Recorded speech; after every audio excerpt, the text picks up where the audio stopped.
Most Americans know how the Donner Party story ends. The more disturbing question is why it happened at all. They were warned about the shortcut. They found another warning after entering it. They still had time to reach California. Yet one delay led to another until 87 people reached the Sierra with almost no margin left.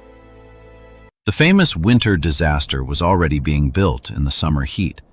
When the first rescuers reached Truckee Lake in February of 1847, they had trouble finding the camp. The landscape in front of them looked almost empty because snow had swallowed the cabins, paths, walls, and nearly every other sign that people had been living there. Then a man appeared out of the white surface. The rescuers had finally reached the place where dozens of emigrants had spent months trapped beneath a snowpack deep enough to bury their shelters. There was a simple way to understand what that winter had done. The emigrants had cut trees while standing on top of the accumulated snow. So when spring finally melted it away, the stumps were left absurdly high above the ground. Today, the Pioneer Monument near Donner Lake stands on a massive stone base meant to evoke the extraordinary depth associated with that winter. A modern driver can leave Interstate 80 and reach the area without much trouble. In 1846, crossing the same mountains was a calculation with no weather app, no snowplow, and no second chance.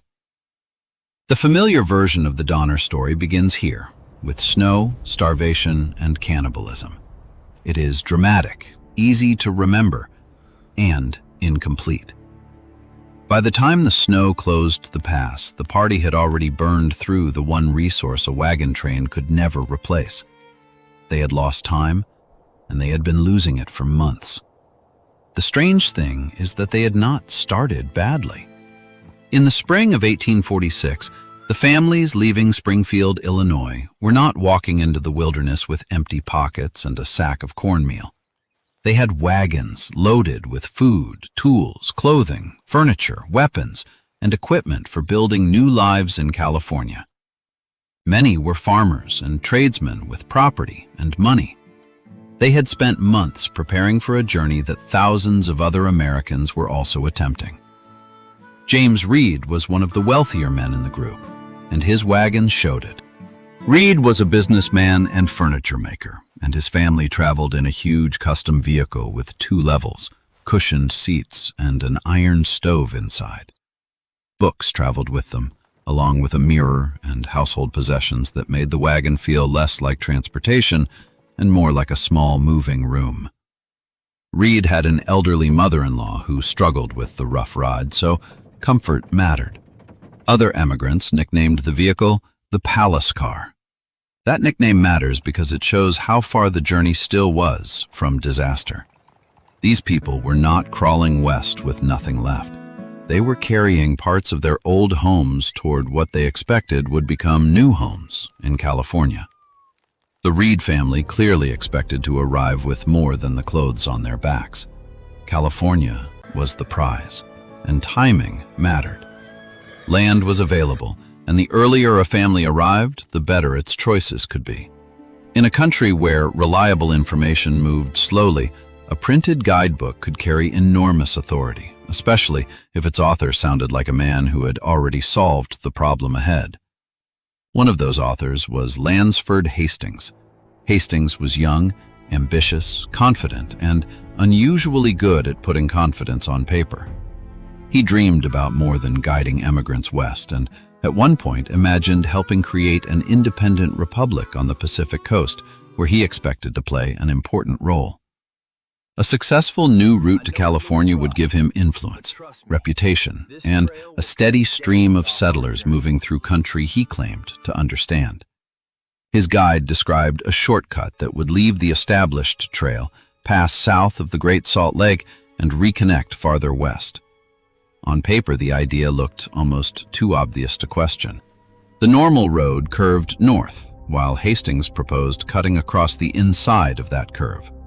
A shorter line should mean a shorter trip, except wagons do not travel across paper. Hastings had never successfully taken a wagon train full of families through the entire route he was recommending. He had traveled parts of the country, but moving light on horseback and moving dozens of ox-drawn wagons were completely different jobs. A rider can squeeze between trees, climb around broken ground, and survive a long, dry stretch with little baggage. A wagon carrying an iron stove cannot negotiate with a mountain. At Fort Laramie, James Reed met a man who knew enough to be worried.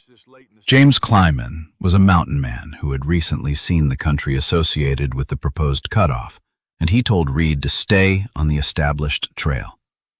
Kleiman had no book to sell and no shortcut to promote.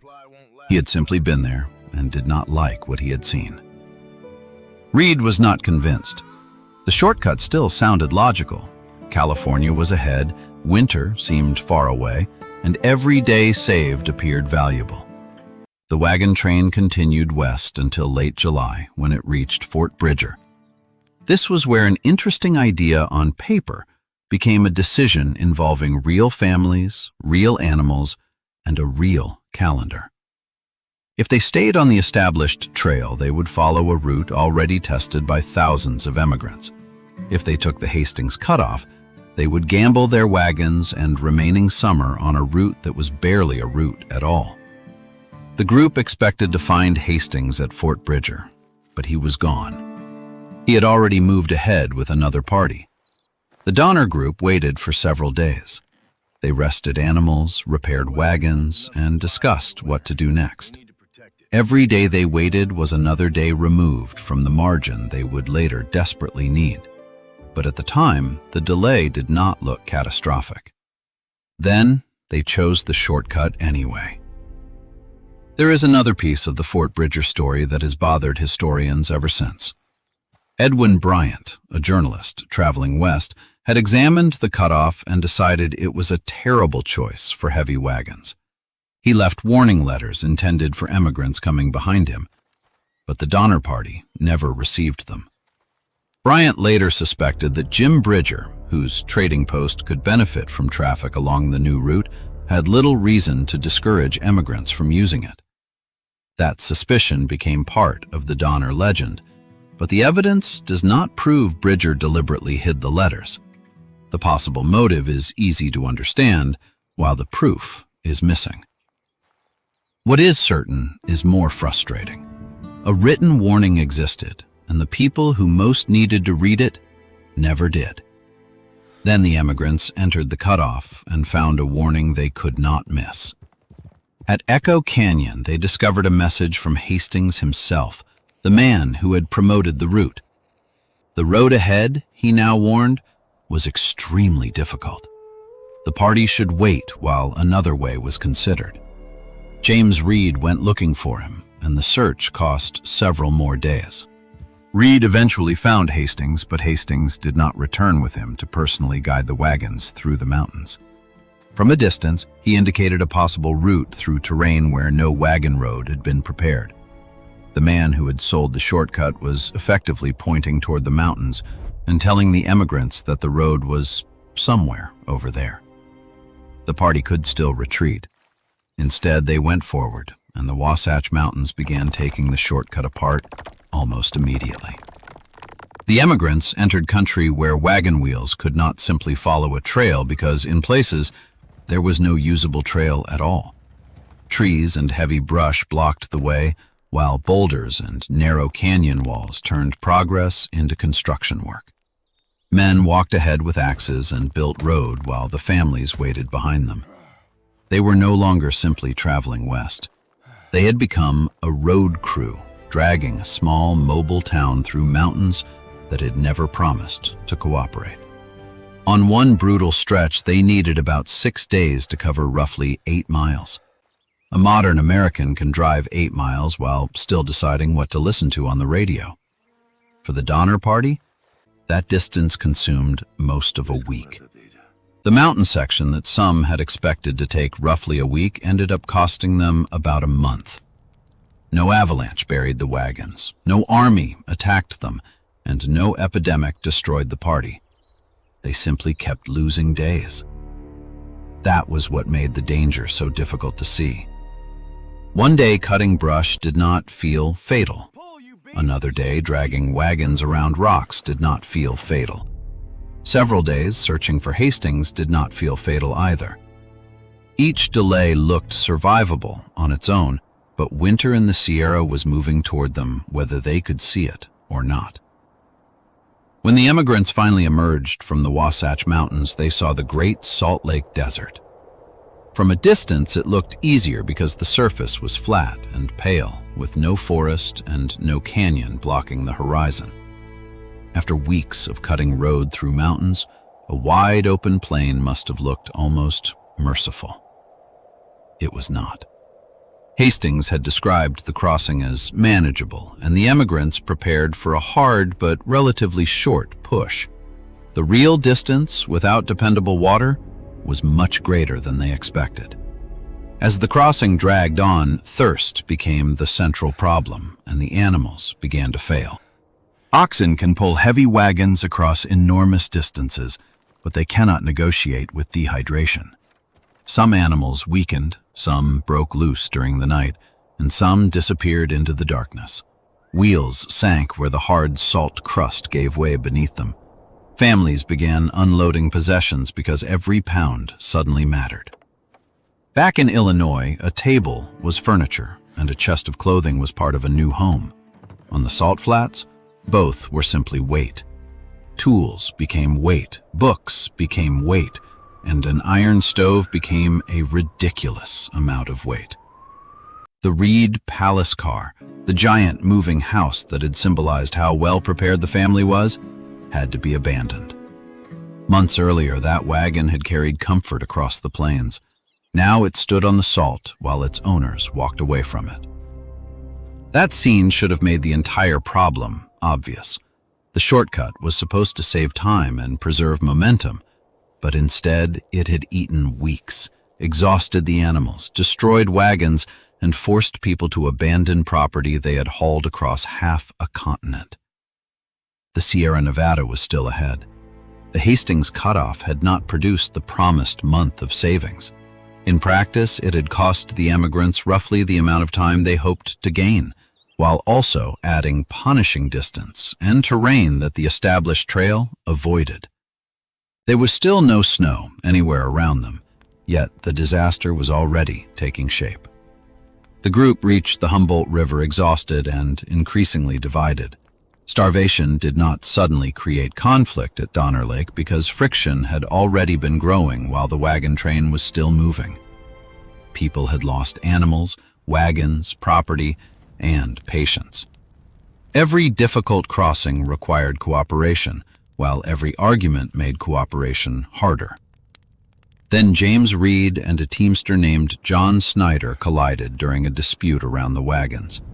Accounts differ on the exact sequence of blows, but the fight turned violent and Reed stabbed Snyder.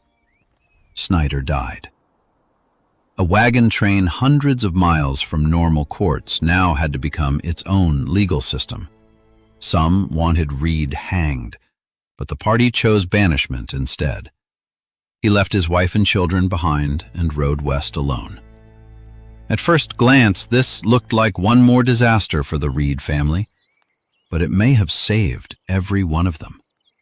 Without a wagon, Reed could travel much faster, and he crossed the Sierra before the passes became completely sealed. Reed reached California and began trying to organize help. Months later, the man expelled from the Donner Party would climb back into the mountains looking for the people who had expelled him. His entire immediate family survived. The punishment that separated Reed from everyone he loved also placed him on the safe side of the mountains before winter closed the door. The remaining wagons continued west in worse condition every week. Animals disappeared, supplies shrank, and families became spread out along the trail. Everyone understood that time was becoming dangerous, but urgency cannot make an exhausted ox pull faster. The party was now trying to recover time with equipment and animals that had already been damaged by the attempt to save time. There was another clue hidden in the history of the route. 2 years earlier, the Stevens-Townsend-Murphy party had crossed the Sierra late in the season and encountered serious winter conditions. They abandoned property, reorganized, improvised, and still managed to survive without losing a single member. Some of the shelter later used by the Donner Party came from that earlier migration. That comparison changes the case. The Sierra did not automatically kill everyone who arrived late. Snow was dangerous, but snow alone cannot explain 39 deaths. The key difference was the condition in which the Donner Party finally reached the mountains after months of delays, losses, arguments, and exhaustion. By late October, they had almost no margin left. Then the weather changed, and snow began falling over the Sierra. The party pushed toward Truckee Lake, the place later renamed Donner Lake, with the summit frighteningly close. California was close too, which may be the cruelest detail in the entire story. They had already crossed plains, rivers, mountains, desert, and thousands of miles of trail. What stopped them was not some mysterious wilderness in the center of the continent. It was the final major barrier before California. They attempted to climb toward the summit. The snow turned them back, and another attempt failed. A few days sounds like nothing until a mountain pass closes. The main group retreated to rough cabins near the lake. These were not comfortable winter houses, but wooden structures with dirt roofs, cracks in the walls, and openings where proper windows should have been. The choice was essentially between bad shelter and no shelter at all. The Donner families had an even worse problem. George Donner and Jacob Donner had fallen behind near Alder Creek after a wagon axle broke. By the time they stopped, building proper cabins was no longer realistic. They made shelters from wagon covers, branches, and whatever else could be arranged against the cold. Then the storms began arriving, one after another. A single storm could be endured, but another followed, then another, and the snowpack kept rising until much of the landscape simply vanished. Cabins disappeared beneath the snow, and the people living inside them began moving through holes and passages cut into the white mass above their roofs. Patrick Breen recorded what happened in a diary. Breen was not writing literature, and that is what makes the entries so effective. He recorded weather, snow, food, sickness, and death with the flat economy of a man whose real concern was getting through another day. The diary does not need dramatic language because the circumstances provide enough. Inside the camps, the definition of food changed steadily. First, the remaining cattle were slaughtered. Then the meat disappeared. Bones were broken and boiled in an attempt to pull out grease and nutrients. Ox hides that had once protected shelters from weather were cleaned, softened in boiling water, and chewed. Leather straps followed, and objects that had once belonged to the category of equipment moved into a new category. Could this be eaten? Severe cold made the starvation worse because the body had to spend energy simply staying warm. Fat disappeared, muscles weakened, and ordinary work became expensive. Cutting firewood could consume the energy of an entire day. Walking from one shelter to another became difficult. Children stopped moving as much. Adults spent longer periods lying down, and every task had to be weighed against the calories required to perform it. Waiting for spring was beginning to look as dangerous as trying to leave. In December, a group decided to attempt the mountains on foot. 17 people left the camp using crude snowshoes made from materials available around the wagons. 2 turned back, while 15 continued. Later, they became known as the Forlorn Hope. They believed the settlements were closer than they really were and carried food for only a limited number of days. The mountains demanded more than a month. At first, the group walked, then they staggered, and eventually people began dying. The first death came around Christmas, and after that, the line separating the dead from the food supply began to disappear. This is the part of the Donner story most Americans already know. Survivors later described cutting flesh from companions who had died from exposure and starvation. Cannibalism entered the story after ordinary food was gone and bodies were already lying in the snow. It was not the beginning of the catastrophe. It was one of the final consequences. Then something happened that cannot be placed in the same category. Two Miwok men, usually remembered in older accounts as Luis and Salvador, had entered the mountains to help the emigrants. Later, historical research has suggested possible indigenous names and more information about their backgrounds, although the identifications are not completely certain. When the food crisis became desperate, Luis and Salvador understood that they were in danger and left the group. The starving emigrants later found them. William Foster shot both men, and their bodies were eaten. This detail destroys the convenient version in which the forlorn hope consumed only people who had already died naturally. Only 7 of the 15 people who continued the march eventually reached safety. The survival pattern inside that little group was extraordinary because all 5 women survived, while only 2 of the 10 men did. Near the end of the descent, native Californians helped the exhausted survivors and gave them food. That sequence is difficult to forget. 2 Miwok men had been murdered by starving emigrants, while other native people helped keep those same emigrants alive. No additional drama needs to be invented because the documented events are already stranger than a clean moral story would allow. News of the trapped families finally reached California settlements, and then another problem began. Rescue did not consist of one heroic expedition that arrived, opened the doors, and marched everyone to safety. It required several relief efforts, each of which had to climb into the same snow that had trapped the emigrants. Rescuers carried food on their backs and had to calculate not only whether they could reach the camps, but whether they could lead starving adults and children out before another storm trapped them as well. When the first relief party finally reached the lake in February, it found people who had been living beneath the snow for months. Some could still walk, some could barely stand, and others were already dead. The rescuers could not take everyone at once.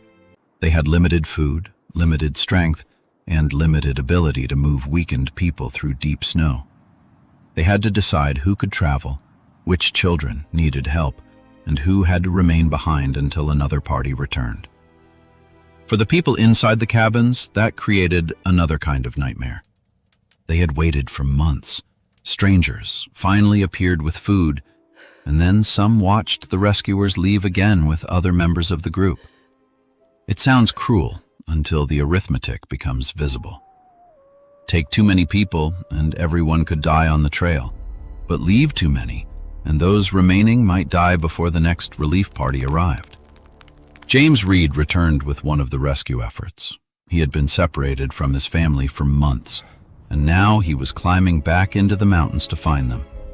During one retreat, another storm caught Reed and a group of emigrants on the trail. They made a fire on top of the snow. As the heat melted the surface beneath them, the people sank deeper into a cavity while the surrounding snow remained high.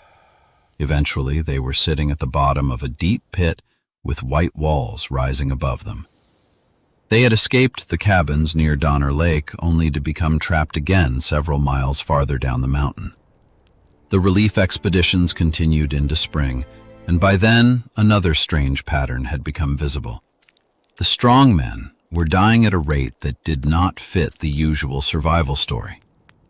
Years later, anthropologist Donald Grayson compared age, sex, and family relationships among members of the party and found that men died at a much higher rate than women.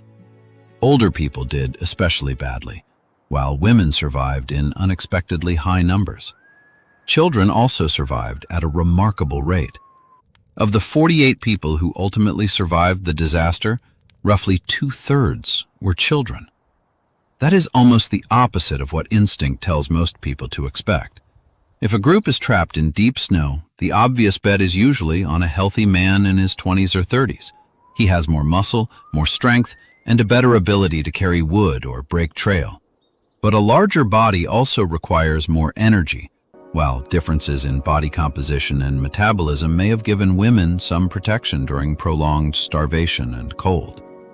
Biology was only part of the picture. Family structure mattered too.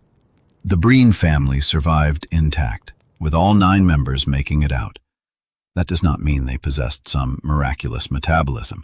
A family is also a practical survival system because one person can gather wood when another is sick, an older child can help a younger one, food can be shared, and somebody notices when a person stops responding. A solitary man may be physically stronger than any individual member of a family, but he still has only 2 hands. The Donner Party had accidentally created one of the ugliest survival experiments imaginable. Strength mattered, but the people around you could matter just as much. By March and April, the camps were emptying. The final rescues produced some of the darkest testimony in the entire story. Louis Keseberg remained near the lake after almost everyone else was gone and would become perhaps the most hated survivor of the Donner Party. Rescuers and newspapers accused Keseberg of horrifying behavior. Some stories claimed he had murdered people, while others described him almost as something no longer human. Keseberg denied many of the accusations and spent years fighting over what had been said about him. The problem was that by then the story had already escaped from the mountains. California newspapers had everything necessary for a story that would sell itself. Snowbound families, dead children, human flesh, bones near cabins, and a final survivor surrounded by death created a narrative almost impossible to resist.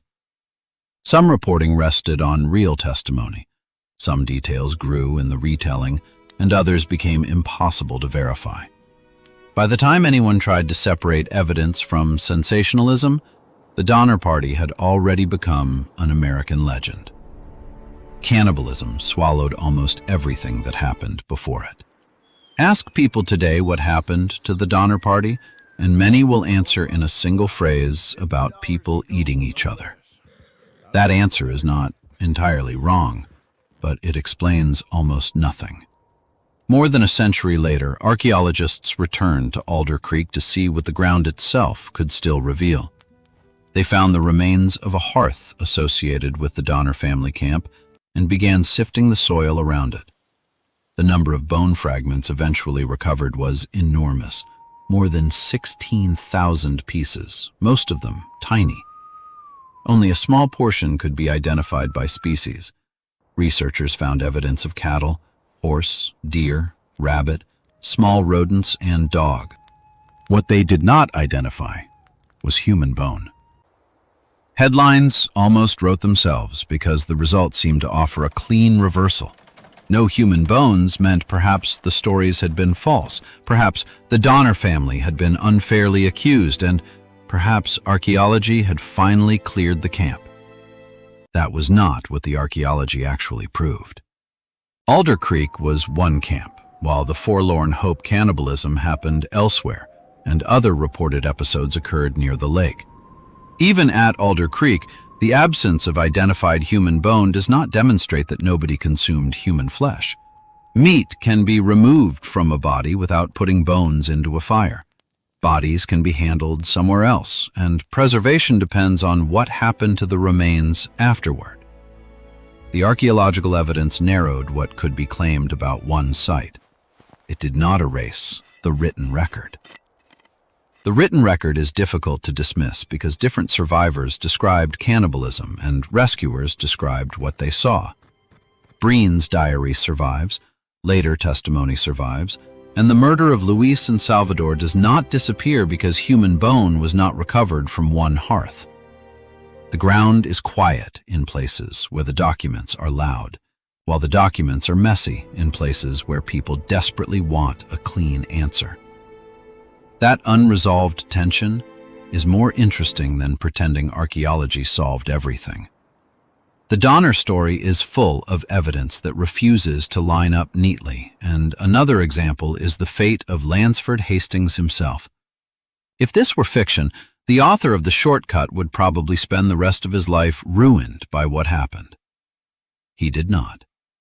Hastings continued pursuing ambitious projects, writing, participating in military affairs, and promoting new migration schemes.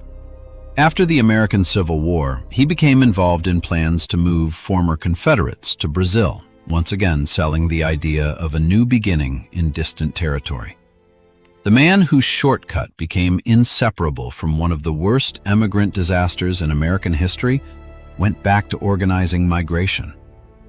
He eventually died at sea while involved in that colonization effort.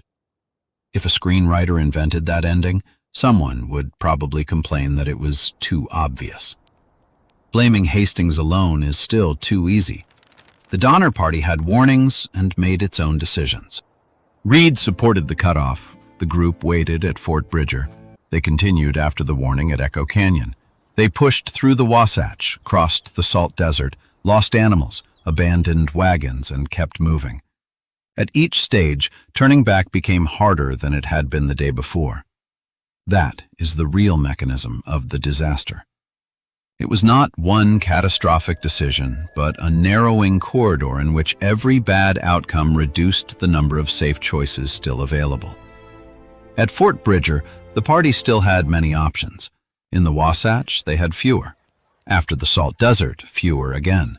Along the Humboldt, the choices narrowed further, and when they reached the Sierra, there was almost nothing left except forward. Then the snow arrived and closed what remained. That is why the comparison with the Stevens-Townsend-Murphy party matters. Another group had faced the same mountain barrier late in the season and survived.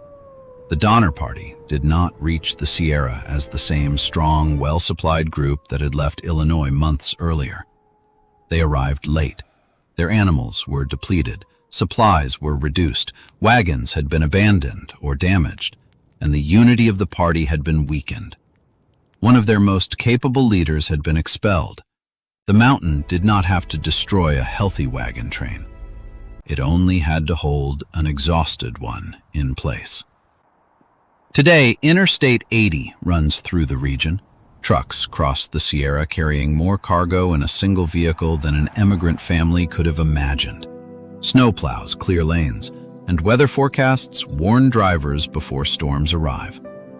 Donner Lake now sits beside one of the great transportation corridors of the American West. The geography did not change. The margin did. In 1846, a lost week could be permanent. A wrong route could not be corrected by touching a screen, and an ox that disappeared into the desert could not be replaced at the next exit. When snow closed a mountain pass, the mountain stayed closed until the weather changed. The final count was brutal. Of the 87 people associated with the Donner Party, 48 survived and 39 died. The survivors included an extraordinary number of women and children, while the Reed and Breen families survived intact and many single adult men did not. The shortcut did not kill the party in one blow. That is what makes the full sequence more disturbing than the familiar story about cannibalism. The Donner Party did not leave Illinois doomed, and they were not necessarily doomed when they first chose the Hastings Cutoff. At several points, they still had room to recover. Then each decision reduced that room. Time was lost in the Wasatch, animals were lost in the desert, wagons were abandoned, relationships broke down, and the remaining margin disappeared. By the time the famous snow began falling, the 87 people at the base of the Sierra were no longer the well-supplied emigrants who had left the Midwest months earlier. They were a battered wagon train that had traded weeks for a shortcut, animals for distance, possessions for movement, and finally, options for momentum. The winter did not create the disaster from nothing. It arrived at exactly the moment when the party had almost nothing left with which to absorb one more mistake. That is the part of the Donner story that gets lost when the entire event is reduced to snow and cannibalism. The disaster began much earlier, under a hot summer sky, while the wagons were still moving and nobody yet believed they were trapped. The snow did not build the trap. It only closed the last opening.